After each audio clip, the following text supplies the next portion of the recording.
Hi hello welcome back to my channel stories from USA. അപ്പോൾ ഇന്ന് പുതിയൊരു video ആയിട്ടാണ് ഞാൻ വന്നിരിക്കുന്നത്. കുറച്ച് ഗ്യാപ്പിന് ശേഷമാണ് ഞാൻ ഈ വീഡിയോ ചെയ്യുന്നത്.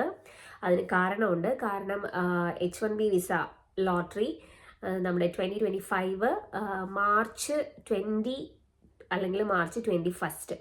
അപ്പോൾ ഈ രണ്ട് ഡേറ്റ്സിൽ ഏതെങ്കിലും ഒരു ഡേറ്റ്സിലായിരിക്കും H1B വിസയുടെ ആ ഒരു ലോട്ടറി ഡേറ്റ് സ്റ്റാർട്ട് ചെയ്യുന്നത്. റിസൾട്ട്സ് മാർച്ച് 30 ഒക്കെ ആകുമ്പോഴത്തേക്കും എന്തായാലും വരും. അപ്പോൾ നിങ്ങൾ NCLEX RN ക്ലിയർ ചെയ്ത് കഴിഞ്ഞ നഴ്സസ് ആണ്, നിങ്ങൾ UK അല്ലെങ്കിൽ കാനഡയിൽ നിന്നാണ് അപ്ലൈ ചെയ്യുന്നതെങ്കിൽ, അല്ലെങ്കിൽ നിങ്ങൾ ഏതെങ്കിലും ഗൾഫ് കൺട്രീസിൽ നിന്നാണ് അപ്ലൈ ചെയ്യുന്നതെങ്കിൽ, ഈ ഒരു ഇപ്പോൾ ജനുവരി ആയിട്ടുണ്ട്.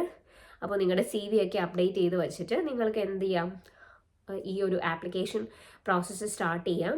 അപ്പോൾ നിങ്ങൾ ചെയ്യേണ്ടത്, നിങ്ങൾ ഏതെങ്കിലും ഒരു ഇപ്പോൾ ഒത്തിരി ഏജൻസീസ് ഇപ്പോൾ ഇതൊക്കെ ചെയ്യുന്നുണ്ട്. നാട്ടിലായാലും UK ഈവൻ US തന്നെ ആയാലും ഒത്തിരി ഏജൻസീസ് ഈ H1Bന് നിങ്ങൾക്ക് ആപ്ലിക്കേഷൻ ഇടാൻ വേണ്ടിയിട്ട് ഒത്തിരി ഏജൻസീസ് സഹായിക്കുന്നുണ്ട്. അപ്പം നിങ്ങൾ ഏത് ഏജൻസിനെയാണോ അപ്രോച്ച് ചെയ്യുന്നത്, അപ്പോൾ ആ ഏജൻസിയുടെ അടുത്ത് നിങ്ങൾ നിങ്ങളുടെ ബയോഡേറ്റ അല്ലെങ്കിൽ CV, അപ്പോൾ CV ചെയ്യുമ്പോഴത്തേക്കും എപ്പോഴും അപ്ഡേറ്റഡ് ആയിട്ടുള്ള CV ആയിരിക്കണം. പിന്നെ നിങ്ങളുടെ ഇയേഴ്സ് ഓഫ് എക്സ്പീരിയൻസ് വളരെ എന്താ പറയുക, നിങ്ങളുടെ ആപ്ലിക്കേഷന് നിങ്ങളെ സഹായിക്കുന്ന ഒരു ഘടകമാണ്. നിങ്ങൾക്ക് എത്ര ഇയേഴ്സ് ഓഫ് എക്സ്പീരിയൻസ് ഉണ്ടോ അതെല്ലാം നിങ്ങൾ കാൽക്കുലേറ്റ് ചെയ്ത് വെക്കുക. പിന്നെ രണ്ടാമത്തെ കാര്യം എന്ന് പറയുന്നത് നിങ്ങളുടെ ഏരിയ ഓഫ് സ്പെഷ്യലൈസേഷൻ. അപ്പോൾ ഞാൻ നേരത്തെ ഒരു വീഡിയോയിലും പറഞ്ഞിട്ടുണ്ടായിരുന്നു, ഈ H1B വിസ കൂടുതലും കിട്ടാൻ സാധ്യതയുള്ളത് നിങ്ങളൊരു ICU സ്പെഷ്യലൈസ്ഡ് നേഴ്സാണ്, അല്ലെങ്കിൽ നിങ്ങളൊരു എമർജൻസി റൂം ER, നമ്മുടെ ER എക്സ്പീരിയൻസ്, അതിപ്പോൾ നാട്ടിലായിക്കോട്ടെ UK ഒക്കെ ആയിക്കോട്ടെ, അപ്പോൾ നിങ്ങൾക്ക് ER എക്സ്പീരിയൻസ് ആണെങ്കിൽ അത് നല്ലൊരു ഫാക്ടറാണ്. നിങ്ങളുടെ ആപ്ലിക്കേഷൻ എന്താ പറയുക, ഒരു പ്രോബബിലിറ്റി നിങ്ങൾക്ക് കൂടുതലാണ്.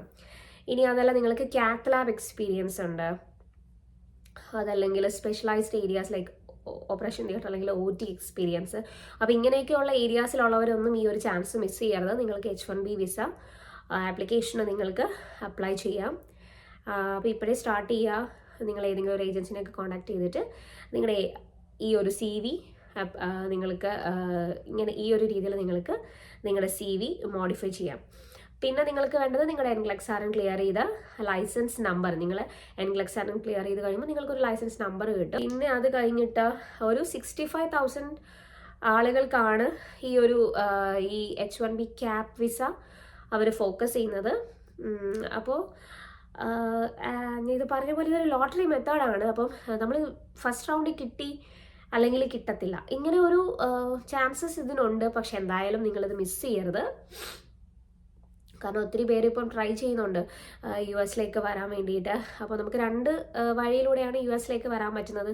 ഏതൊരു നമുക്ക് ഗ്രീൻ കാർഡോടുകൂടി വരാം, അല്ലെങ്കിൽ ഇപ്പം ഒത്തിരി ഓപ്ഷൻസ് ഉള്ള ഒരു സംഭവമാണ് ഈ H1B വിസ. പിന്നെ നിങ്ങളെ ഹോസ്പിറ്റൽ, നിങ്ങൾ ഏത് ഹോസ്പിറ്റലിലേക്കാണോ നിങ്ങൾ അപ്ലൈ ചെയ്യുന്നത്, ആ ഹോസ്പിറ്റലിൻ്റെ സ്പെഷ്യാലിറ്റി കൂടി നിങ്ങൾ ലോട്ടറി അപ്ലൈ ചെയ്യുമ്പോഴത്തേക്കും അതൊരു ഫാക്ടറാണ്. ഇപ്പോൾ നിങ്ങളുടെ ഏജൻസി അപ്ലൈ ചെയ്യുന്നത് ഏതെങ്കിലും ഒരു ഹോസ്പിറ്റലിൽ കൂടെ ആയിരിക്കുമല്ലോ. അപ്പം ആ ഹോസ്പിറ്റൽസിൽ ചിലപ്പം ഉള്ള ഡിപ്പാർട്ട്മെൻറ്റ്സ്, ഇപ്പോൾ കാത്ത് ലാബ് ആയിരിക്കാം, അല്ലെങ്കിൽ OT എമർജൻസി എല്ലാത്തിലും ഉണ്ടാവുമല്ലോ. അപ്പോൾ കൂടുതലും അവിടെ ഇപ്പോൾ പീഡിയാട്രിക്സ് ചിലപ്പോൾ ഉണ്ടാവില്ലായിരിക്കും. അപ്പോൾ നിങ്ങളൊരു പീഡിയാട്രിക്സ് സ്പെഷ്യലൈസ്ഡ് നേഴ്സ് ആണെങ്കിൽ അപ്പോൾ നിങ്ങളുടെ ചാൻസസ് ഇച്ചിരി കുറവായിരിക്കും. അപ്പോൾ അങ്ങനെയുള്ള കുറച്ച് അൺസർട്ടനിറ്റീസ് ഒക്കെയാണ് പലർക്കും ഈ ഒരു ലോട്ടറി മിസ്സാവാനുള്ള കാരണം. പക്ഷെ സ്റ്റിൽ നിങ്ങളുടെ സ്പെഷ്യാലിറ്റി ഏതാണോ അത് വെച്ചിട്ട് നിങ്ങൾ ഈ ഒരു അവസരം നിങ്ങൾ ചാൻസ് യൂസ് ചെയ്യുക. പിന്നെ വരുന്നത് എന്താണെന്ന് വെച്ചാൽ, നമുക്ക് H1B വിസ നിങ്ങൾക്ക് ഒരു ഫസ്റ്റ് 3 ഇയേഴ്സിലേക്കായിരിക്കും നിങ്ങൾക്ക് H1B വിസ കിട്ടുന്നത്. അപ്പോൾ അത് കഴിയുമ്പോൾ നിങ്ങൾക്ക് ഒരു പ്രാവശ്യം കൂടി നിങ്ങൾക്ക് H1B റിന്യൂവൽ ചെയ്യാം. ഹസ്ബൻഡ് അല്ലെങ്കിൽ സ്പൗസിന് നിങ്ങൾക്ക് ഇത് കഴിയുമ്പോൾ H1B വിസ ഉള്ള നഴ്സസിന് EAD അപ്ലൈ ചെയ്യാം. EAD എന്ന് പറയുന്നത് എംപ്ലോയ്മെൻറ്റ് കിട്ടാൻ വേണ്ടി, ഹസ്ബൻഡിനും ഒരു എംപ്ലോയി ആകാൻ വേണ്ടിയിട്ടുള്ള ഒരു ഓതറൈസേഷൻ ഡോക്യുമെൻ്റ് ആണ് EAD. അപ്പോൾ ആ EAD നിങ്ങൾ അപ്ലൈ ചെയ്ത് കഴിഞ്ഞാൽ നിങ്ങളുടെ സ്പൗസിനും വർക്ക് ചെയ്യാം. അതല്ല എങ്കിൽ H1B വിസയിൽ വരുന്ന സ്പൗസസിന് വർക്ക് ചെയ്യാൻ പറ്റില്ല. പക്ഷെ നമ്മൾ EAD അപ്ലൈ ചെയ്ത് കഴിഞ്ഞാൽ മാത്രം അവർക്കും വർക്ക് ചെയ്യാം.